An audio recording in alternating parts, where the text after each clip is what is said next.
on and ate the tribal chief.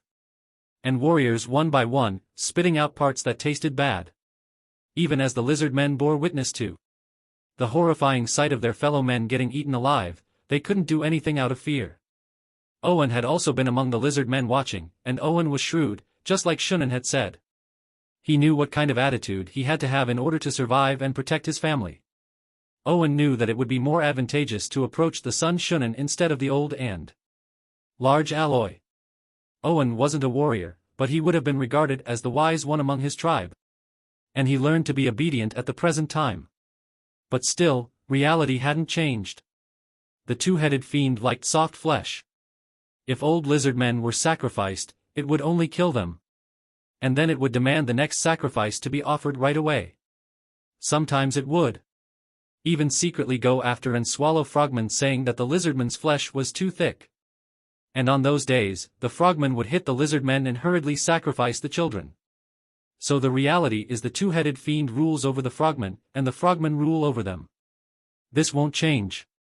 And in Owen's opinion, things couldn't be changed if they weren't meant to be changed. The number of grayish-brown lizardmen had been rapidly decreasing ever since they were subjugated by the frogmen. They were either sacrificed or beaten to death, and if some managed to run away, the same number of lizardmen would then be sacrificed.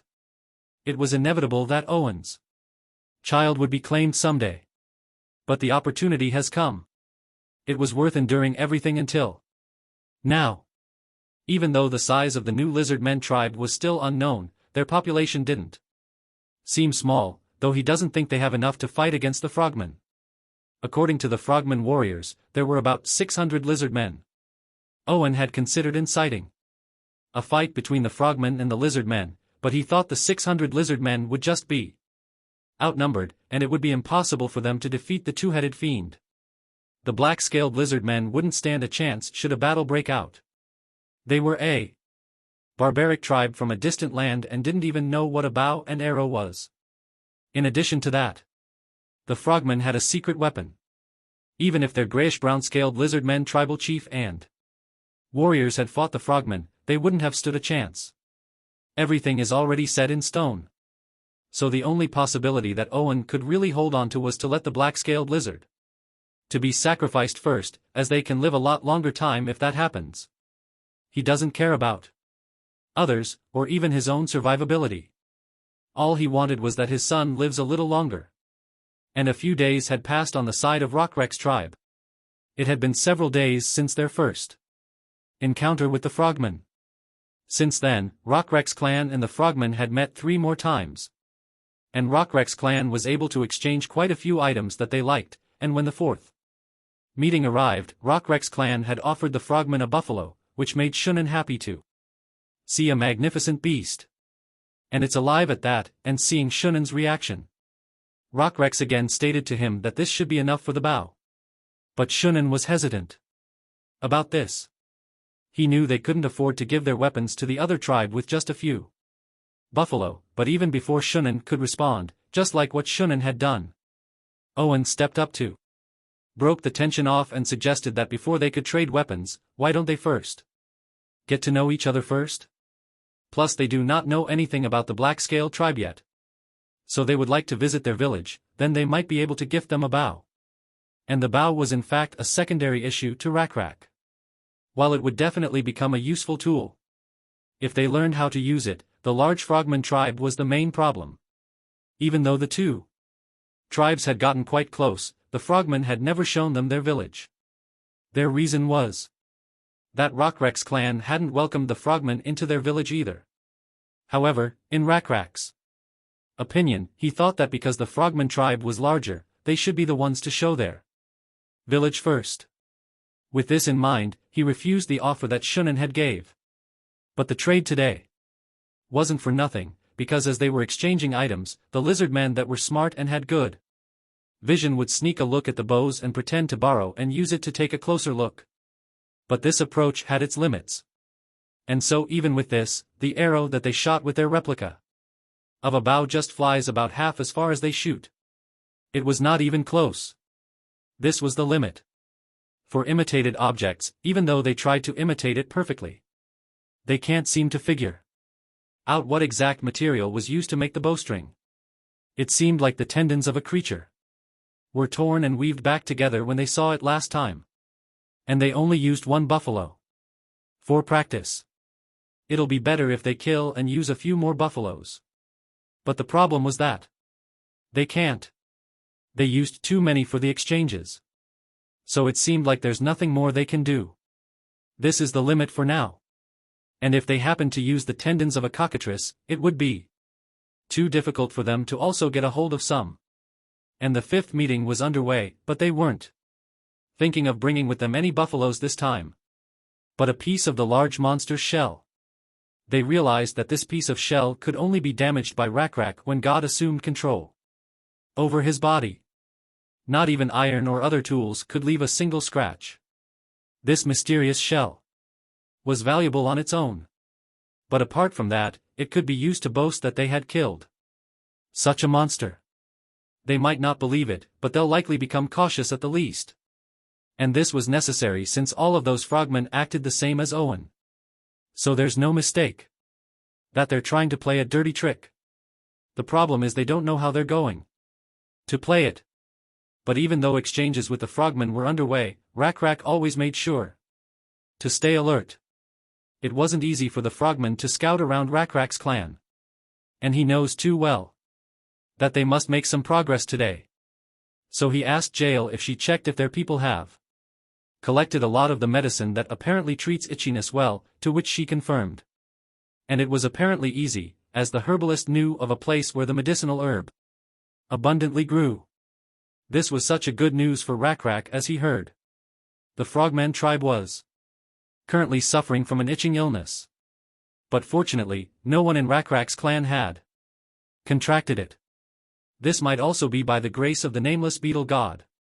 But even with this, Rakrak was wishing that guy named Owen to be their key, which Jael overheard.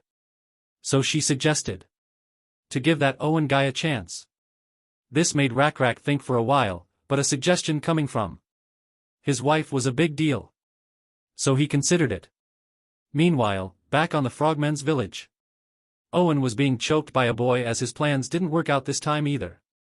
But seeing that Owen's face is already turning blue, Shunan told to stop, otherwise he might actually die.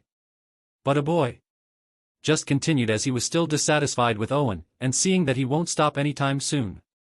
Owen gathered every oxygen that he could get to clarify things to them. He didn't mean to fail again, but these lizardmen with black scales and water buffalo skulls on their heads seem especially vigilant. In response, a boy insultingly asks Owen if he is saying these new lizards are different from they were, who were completely ignorant and just accepted everything, which Owen tried his best to reply with a smile and just agreed with him. But with the cowardly attitude that Owen displayed, a boy felt disgusted with him. He didn't even want Owen to be at close proximity with him any longer. And so he throw Owen to the ground and just leave Owen to Shunan. After a boy was nowhere to be seen, Shunan told Owen that it would be better for him to hurry, obtain as much information from them as he can, and if possible, he must try his best to invite him and his warriors to their village without raising any suspicions. This was a surprise to Owen, and the way Shunan had said it seemed to imply that something was wrong going on behind the scene, so he immediately asked Shunan what it was. But it seems that Shunan was hesitating whether to tell Owen or not. Still, Owen could only wait for Shunan's reply in the most subservient manner. Luckily, a boy wasn't here to stop Shunan from telling him, and Shunan decided that it would be okay for him to know. With this, Shunan revealed that his father, the tribal chief, wishes to hurry and carry out the living sacrifice. This was indeed a shocking news to Owen, since there was still quite some time until the sacrifice should be held. This was because they had hurriedly done so not long ago, and the ritual was held to get revelations from the two-headed fiend about Rakrak's clan, but nothing much came out of it compared to the value of the sacrifices. So he can't understand why they want to held another ritual, so Owen just patiently waited for Shunan to reveal more, and probably this information only shared among frogmen. So he must listen carefully. And just as he wanted, Shunan revealed to him that the disease is getting worse for the elders, his father included. This only confused Owen, as the only disease think of was the itching illness, which he believes it wasn't particularly life-threatening. But to his surprise, Shunan revealed to him that it was indeed a much dangerous disease. A priest died of this itching illness yesterday. They didn't tell them lizard men, but once they get the itching illness, a sticky white layer of mucus begins to cover their skin. And that area becomes itchy. No matter how hard one tries to wipe it away, the mucus doesn't disappear, but continuously expands. It becomes hard to breathe once an infected was covered with the mucus for a certain period of time, and eventually, they die. Owen listened with no facial expressions, and because of how smart he was, he knew that Shunan is testing him. This is the first time he is hearing that this itching illness is a deadly disease, but this also explains why some of the frog men haven't been showing themselves lately. Everything makes sense now. Some of them are probably already dead, and he knows all too well that he couldn't appear glad or surprised. And therefore, Owen put on a sad expression, and stated that he should also be careful, so word of this doesn't spread, because some healthy and energetic lizard men may make fun of the frog men, to which Shunan just casually responded, "That's obvious." But he admitted that they won't be able to hide the fact forever. And seeing that this was Shunan's main concern, Owen quickly thought of something, and so he stated that even if word spreads, there is a way to keep the lizard men in check. They can tell them that it could also spread to lizard men, which Shunan thought was a good idea, but the problem was it wouldn't really spread to them. To his surprise, Owen already has a solution for that. He revealed that there are grasses that create white foam if one mash them, and also grasses that make one itch, and he is the one making the most contact with the frog men. So all he has to do is pretend that he got it from them. This was such a sound plan. Even Shunan couldn't help himself but get excited, and as Shunan was about to compliment Owen, he somehow couldn't think of an appropriate word to use and ended up mumbling. Then he thought of a good word to refer to Owen as a charlatan, which wasn't even a great compliment, to say the least, but what could he do? And so he just laughs it off.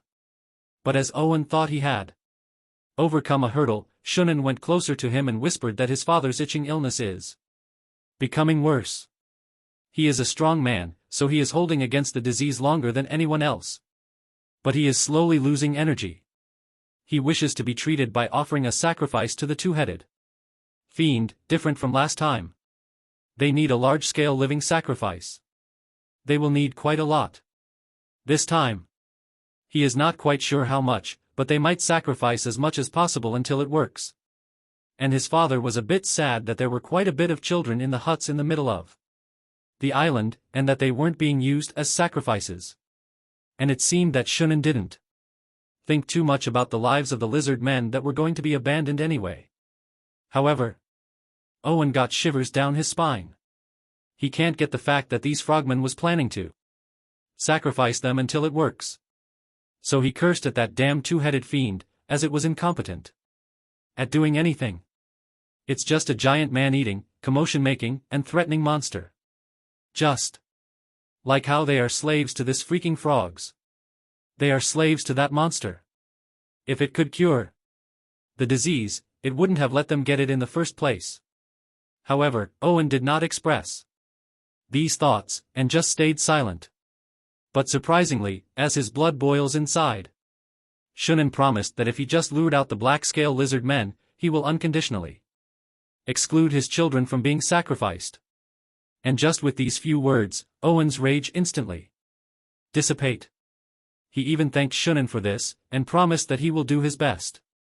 However, before Shunan could leave, Owen requested to at least reconsider trading a few bows for the negotiations.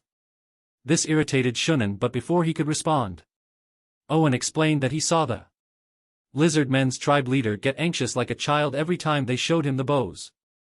So he think it is the right time for them to give them what they want in order to get what they need. With this, Shunan was convinced, and now he believed that one bow isn't too great of a sacrifice. If that means they can enslave them all, and the bow would eventually return to their possession. Anyway. And Owen thought he had put a lot of work into the last 4 meetings. There was no mistake that the young lizard men called Ray Crack was a pretty strong warrior. However, he is not.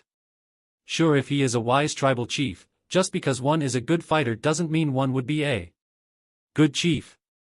And he knows this because he experienced it himself. Being obsessed over a good and new weapon was a virtue for a warrior, but not for a chief. And Raycrack won't be able to handle the frogman, let alone the two-headed fiend, and just like what Shunan just said, it wouldn't matter that they gave them a few more bows, because if they succeed in enticing him, the weapons they have would return safely to them. With this, they were confident that the next meeting would be the last. The next day, the fifth meeting had started, and the Lizardmen warriors and Frogmen warriors were getting familiar with each other's faces. So the fifth meeting wasn't going too bad. Those who brought new goods to barter began to talk to each other in bargain. However, Owen the trickster knew there was not much information to get out of those Lizardmen. He doesn't know how. Rackrack the chief is keeping them quiet, but they don't say anything other than talking about trading goods. This guy named Rackrack is totally different. Even the exchange with Raycrack was much better than Owen had expected. So Owen wondered how Rackrack had been holding it in until now. But the tribal chief now pleaded for at least one bow in exchange for the abundant medicinal herbs they had collected. But Shunan didn't approve of it so easily.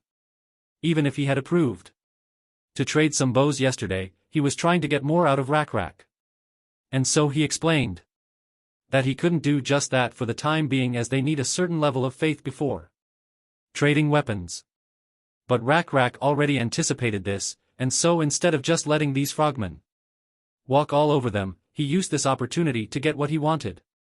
Basically, Rackrack suggested for the sake of the faith of both tribes he has a request to make, and that is, he would like a separate conversation with Owen, which Shunan approved while a boy opposed the suggestion, but a boy eventually caved given the attitude Rackrack had displayed. And just as Rackrack and Owen finally got to be alone, Rackrack asks Owen what he wanted, but Owen didn't recognize the change in Rackrack's attitude right away.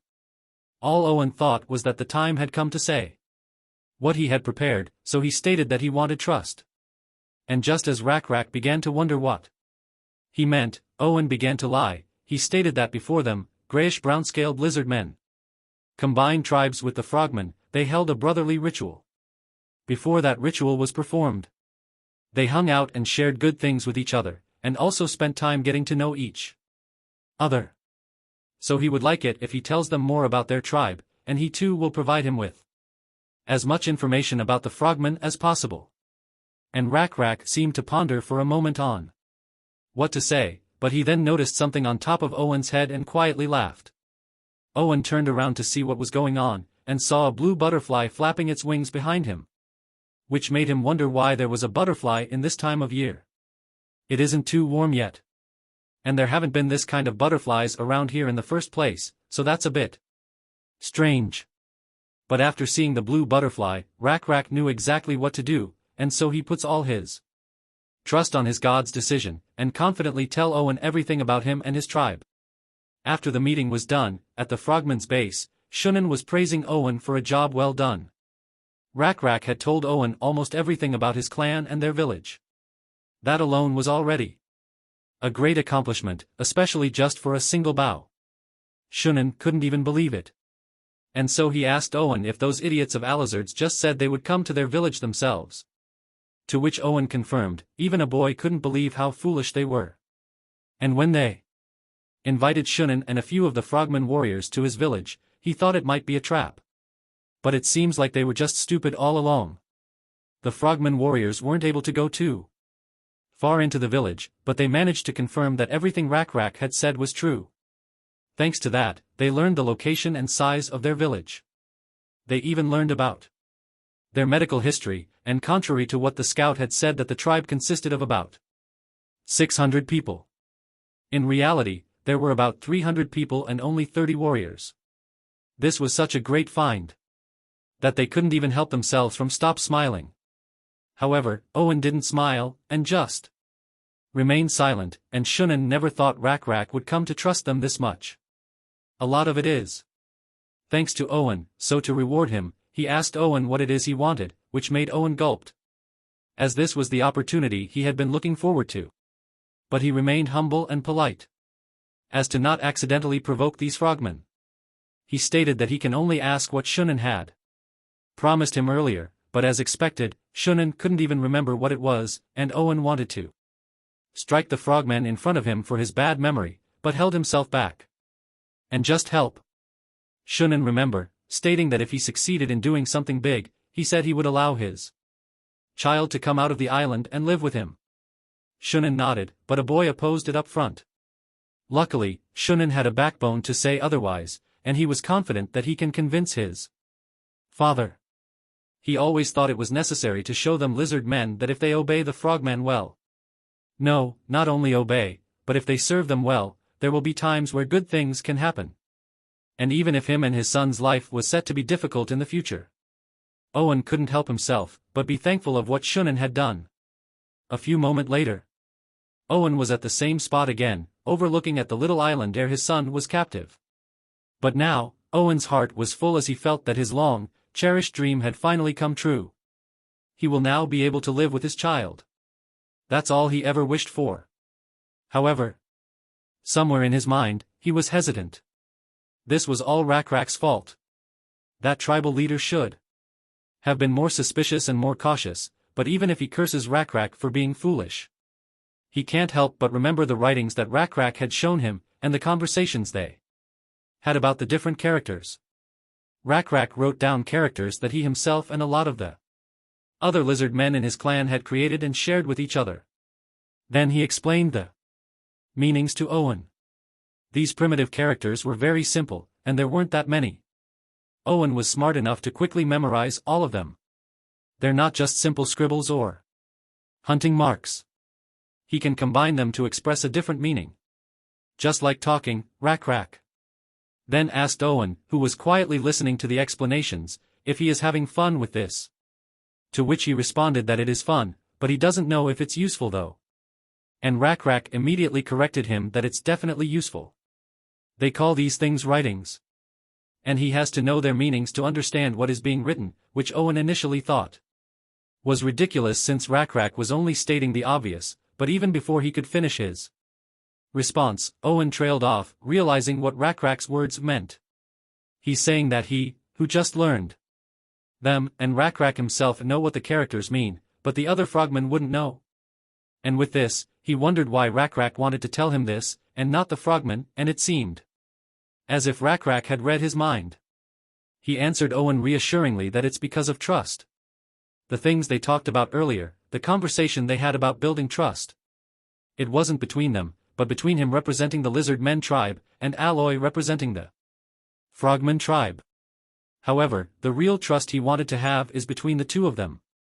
This caught Owen off guard, and as if he was ashamed of himself, and doesn't think he deserved such thing.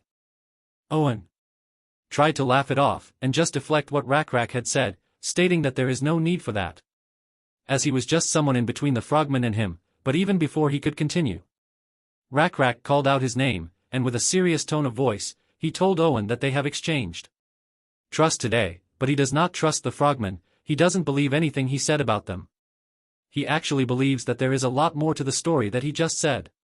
In response, Owen asked if what everything that they talked about today, a lie, to which Rakrak immediately denies, and he can swear on everything he have that his name and everything about his clan is all true, and Rakrak said these words with his eyes wide open, and Owen could see from those eyes that this warrior and tribal chief had a strong sense of pride, and that he'd only told the truth.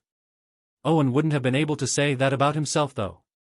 Rakrak then relaxed his facial expression, and told him that the most important thing is the trust between them. Because he also has the face of someone who is suffering, Owen unconsciously touched his face.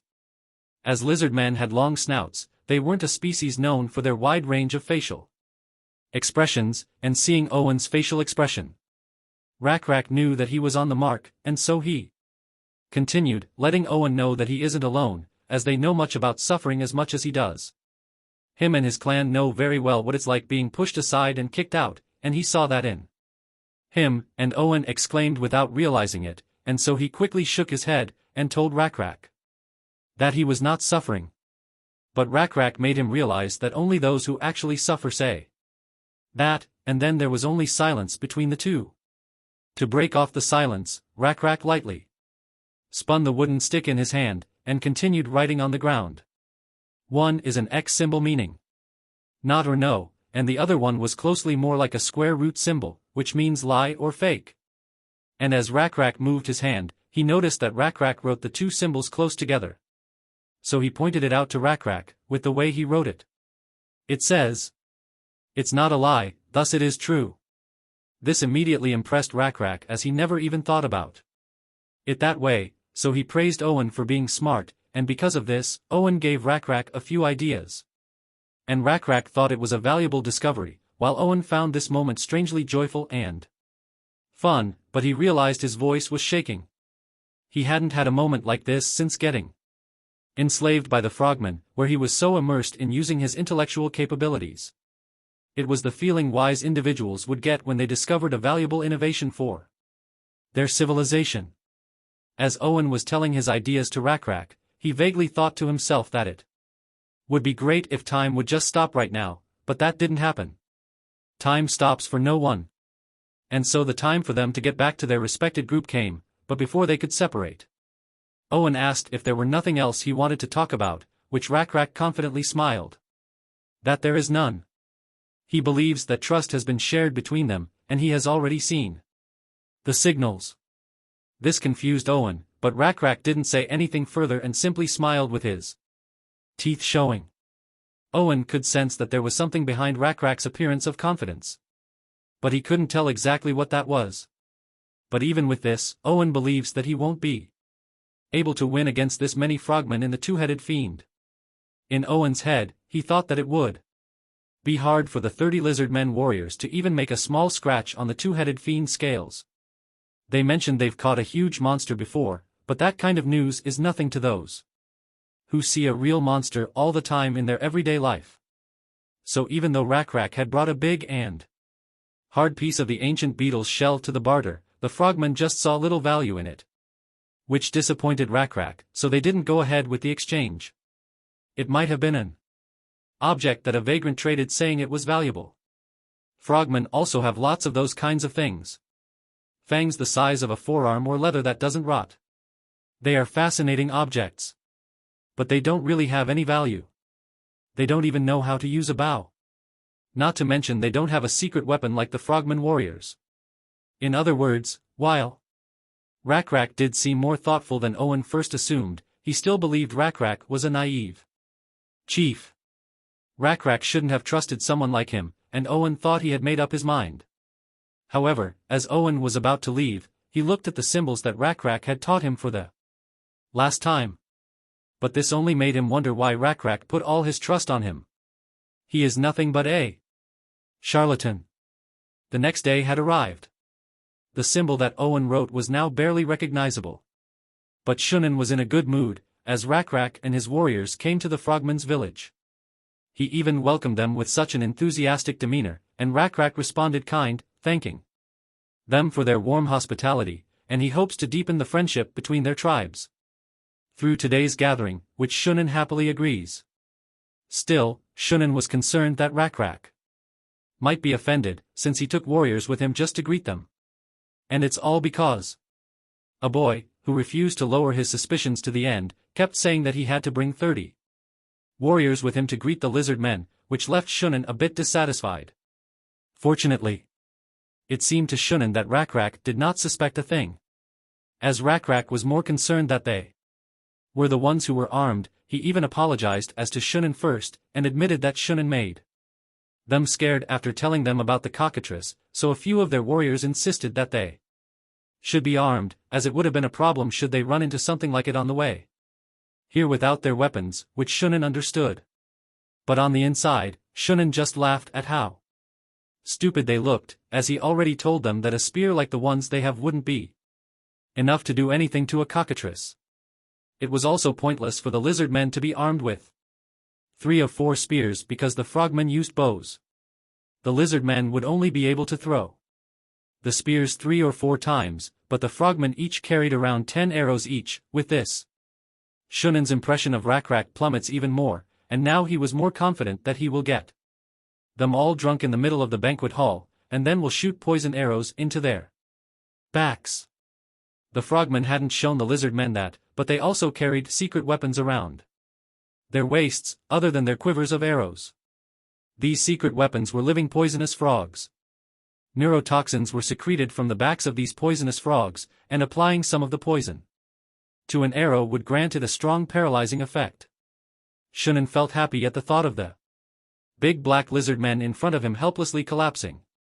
And as he was thinking of this, Rakrak asks him where's Owen located, to which Shunin answered that he left Owen to prepare the banquet, and he is currently preparing in the middle of the clearing as they could see, and it looks like he's drawing something on the ground, like he's deciding where everyone should sit, so they should take a seat to where Owen was working, while he go check to see if the food being prepared properly, which Rakrak gladly agreed, and so, Shunin left, and Rakrak led his warriors to the banquet, where Owen and 10 frogman warriors were waiting, and as he got close, Owen greeted them with a smile and told Rakrak that he had marked the places they may sit at, and once him and his warriors take a seat, the banquet to celebrate peace and friendship between their two tribes will begin, to which Rakrak nodded, but as he looked at the character Owen had drawn on each seat, he knew exactly what to do, and so as he take his bone helmet, he told Yer to get started.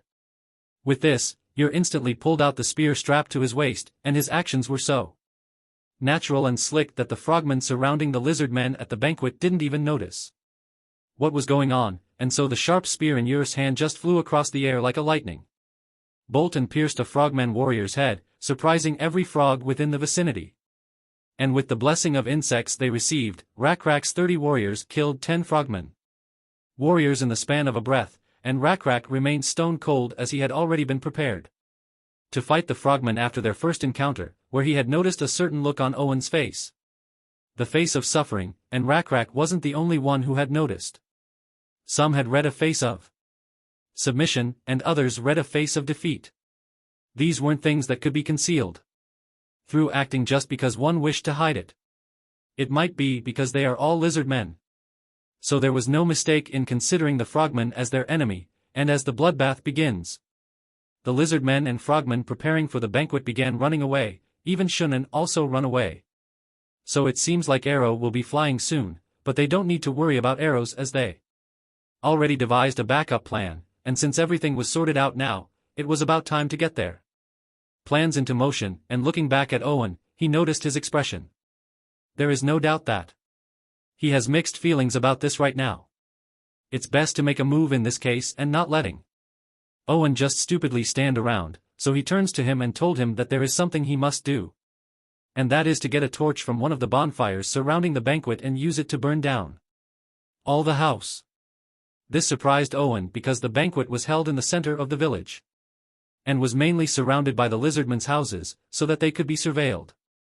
In addition to this, all the dry houses that would burn well belonged to the lizard men, since the frogmen overall preferred mud houses, and seeing Owen's confusion, Rakrak explained to him that there's no other choice. If the frogmen shoot arrows at them from far away, it'll be good to obstruct their view. The dry houses will create smoke once caught on fire, and that will act as another signal. Still, Owen was a bit hesitant, so Rakrak shouts some sense to him, asking him to hurry up and persuade the lizard men if necessary, tell them that the black lizard men will save them from the frogmen, and as he continued to think twice, an arrow came flying, but Rakrak didn't even use his hands, but instead hit it away with his tail.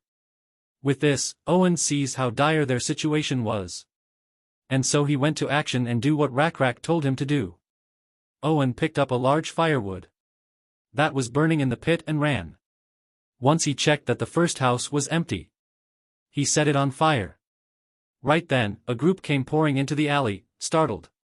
Owen first thought they were frogmen warriors, but then he realized they were the same lizard men as he was. They were all familiar faces he knew. They then asked Owen, what's he doing? But it was obvious already. He felt that there is no need for explanation, so he just asked them instead, to which they explained that a boy said to kill the black lizard men, so they were on their way to the banquet. But even though they say that, the lean, skinny, and pitiful lizard men were holding wooden clubs that couldn't even be used as weapons. With this, Owen told them that he is going to burn the houses down, which confused the others, and so they asked if this was Mr. Skunnen's orders, to which Owen clarified that it isn't, as it was the black-scaled lizard men over there who asked him to do so. This shocked the lizard, but even before they could call him crazy, Owen told them to trust him and the other lizards, as they promised that they will destroy the frogmen. But just like Owen, they believe that it won't be possible. No one can kill the two-headed fiend. Above all, how can they trust a trickster like him? But Owen just casually responded that it's exactly why. They have to believe in him more, because he, the trickster, was risking everything, and it would be worth it for them to do the same. With this, the other lizards fell into silence, but they knew exactly what to do. And so, the tips of the lizardmen's wooden clubs was now on fire, and in no time, the frogman village was in flames. Meanwhile, Skunnen was visibly pissed at what just happened at the banquet, and so he had gathered the other frogmen who was stationed near the banquet, and had now dipped their arrowheads with poison. Still, he couldn't help himself, but wonder what Owen did to change the lizardman's mind in an instant. But thinking of this now wouldn't get him anywhere. It seems like he just has to ask Owen personally, and so he turned to his warrior and asked if he had conveyed the order, which the warrior confirmed, and that he already summoned all the warriors in the village to attack the black-scaled lizard men, and the lizard men in the village was already told to hold the other lizards until the warriors arrived. With this, Skunnen felt there was no need for them to idle further, and so he commands everyone to reduce the enemy numbers until reinforcements arrived, and with a whoosh, the arrows flew in union, and Skunnen felt this was enough, since their arrows were already dipped in poison.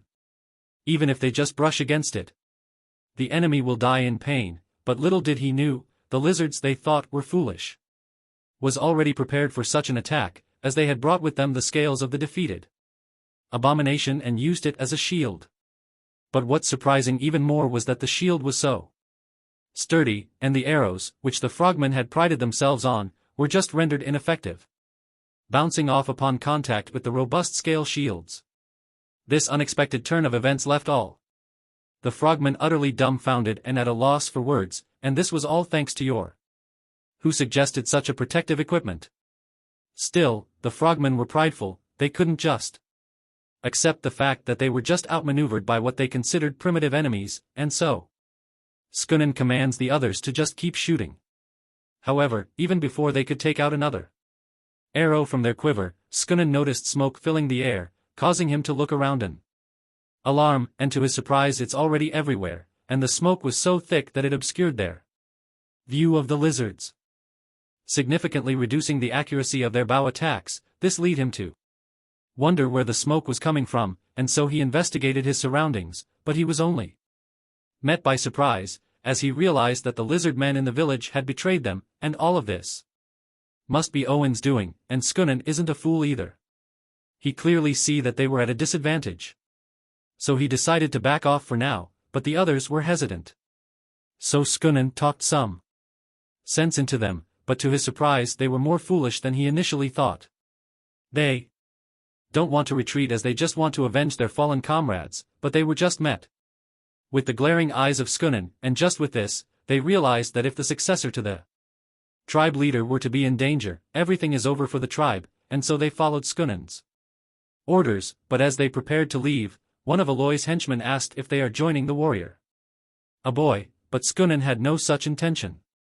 It is not that he doubts a boy's abilities, but rather there is just a more reliable and efficient way to get rid of their enemies, and that revolved around something hidden beneath the middle of the lake, and as this happened, on the other side of the village, the frogman warrior, a boy, who was Aloy's henchman and Skunnen's friend, was very confused. The village was on fire, and he heard nothing from the warriors at the banquet, and since he was a great warrior, he analyzed and estimated the numbers of the warriors who are still available. 10 at the banquet, 5 sent to see if there's something going on, but it's probably fair to say they're dead. Skunnen has another 15 warriors, and he has 10. With this, a boy sent an errand boy to go tell the 15 warriors at the high-rank village, and the 4 or 5 warriors guarding the island to hurry and get to the lower-ranked village, and a boy was currently on the outskirts of the village next to the lake. So he instantly deduced what happened, and there's no mistake. They suddenly launched an attack. There are 30 of them altogether, even if they have more numbers. The fight won't be in their favor unless they attack those lizards all at once, then they'll be able to defeat the lizards one after another.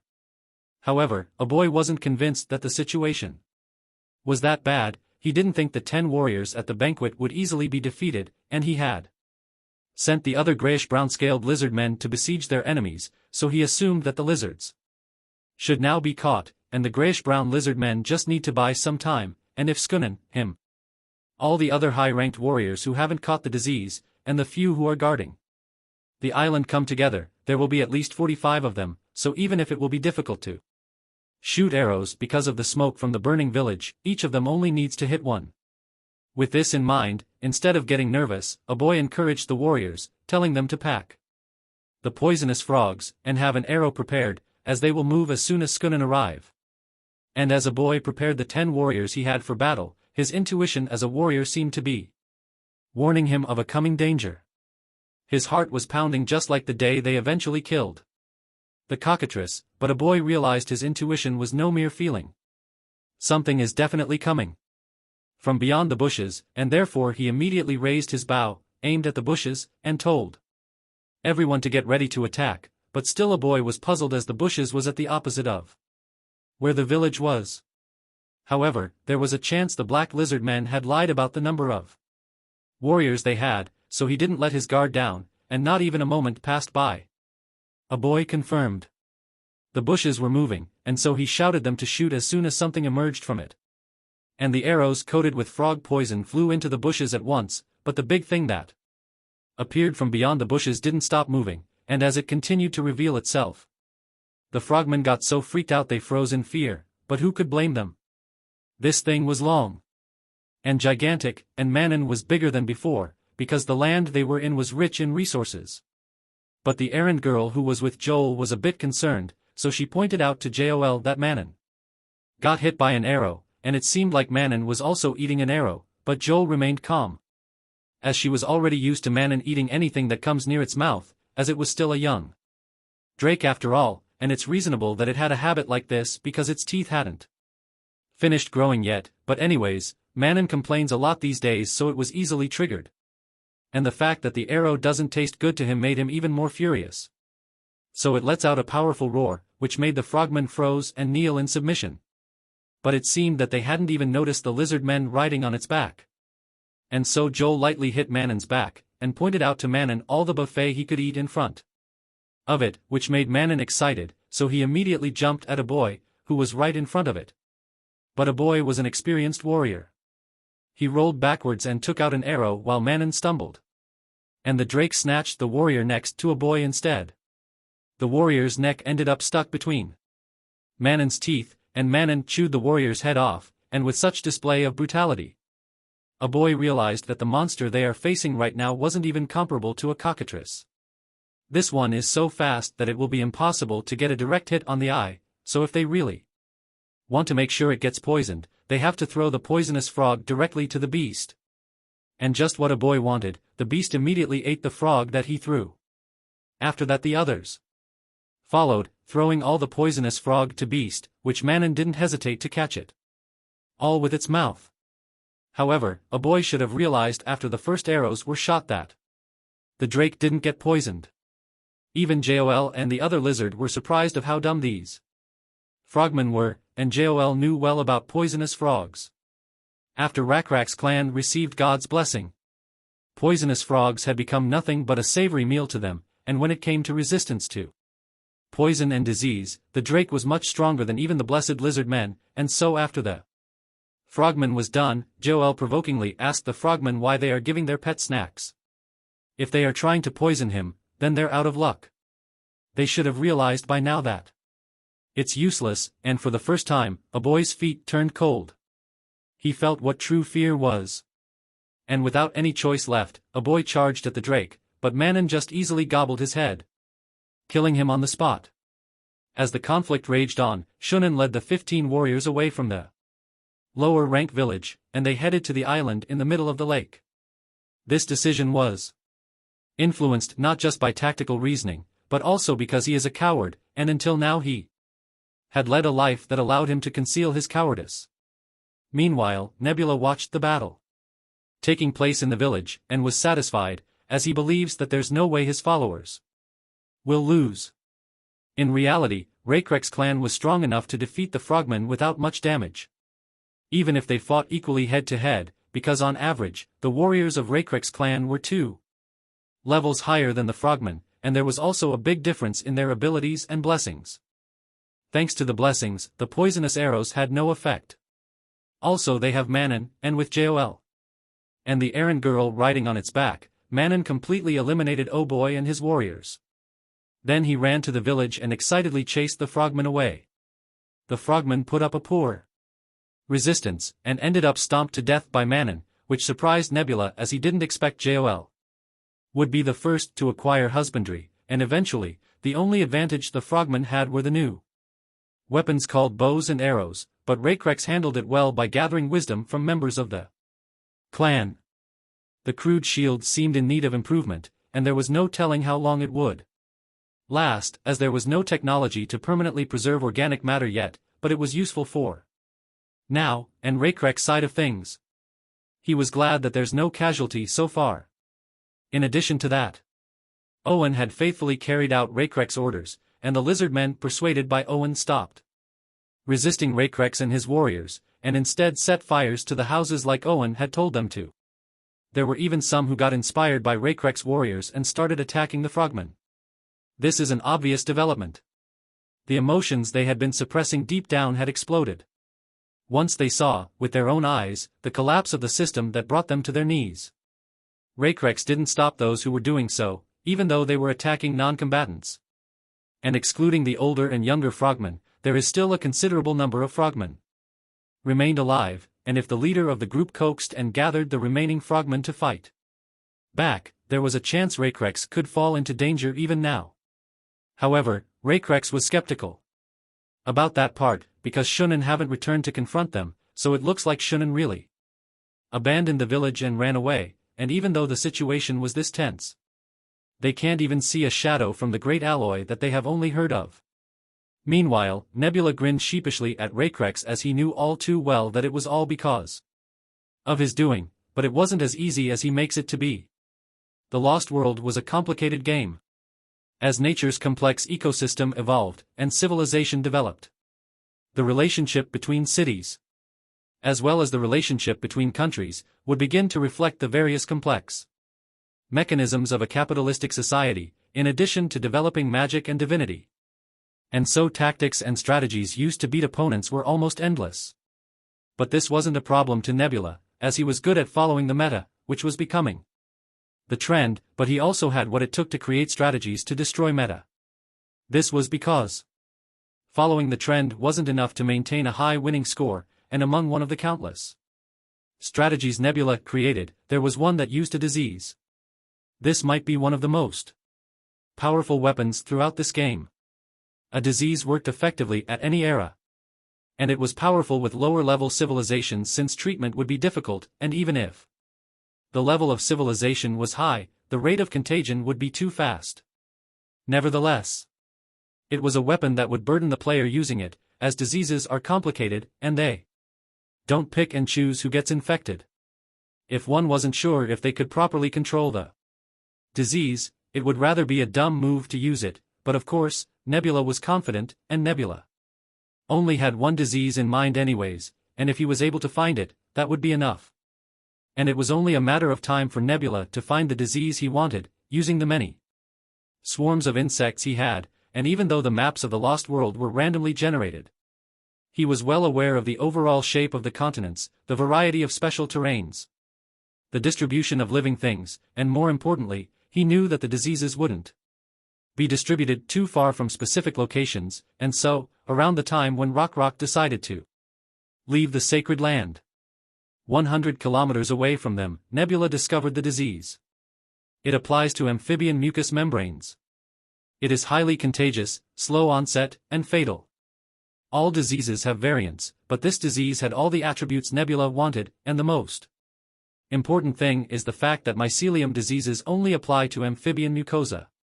A virus would be a different story. This particular disease wouldn't have any effect on other species. Even if it did develop variants, it was only fatal to amphibians because of the fact that amphibians breathe through their skin. But the disease was found at a location about 100 kilometers away from the Frogman village. A god would need to reach a certain level of divinity to have the choice to move a disease elsewhere, and Nebula had not yet met the requirement. However, there was no need for him to do so, because Nebula already had countless beings that could run his errands for him. There were beetles that could fly for long periods of time, and right now, the mycelium did get transferred to the beetles' bodies. But it was hard for the antigens to securely stay on the bodies due to the smooth surfaces, and then the beetles began to fly. As one of the beetles' life cycle came to an end and died, Nebula created a dragonfly, which could fly longer, and this dragonfly bit the legs of the dead beetle with mycelium on it and flew with the other beetles. The number of beetles did decrease as some of them became exhausted. Some got eaten by birds, and some flew into trees. But a small number of mycelium hosts eventually made it to the Frogman village, and Nebula infected Oloe first. This took place at about the time Rakrak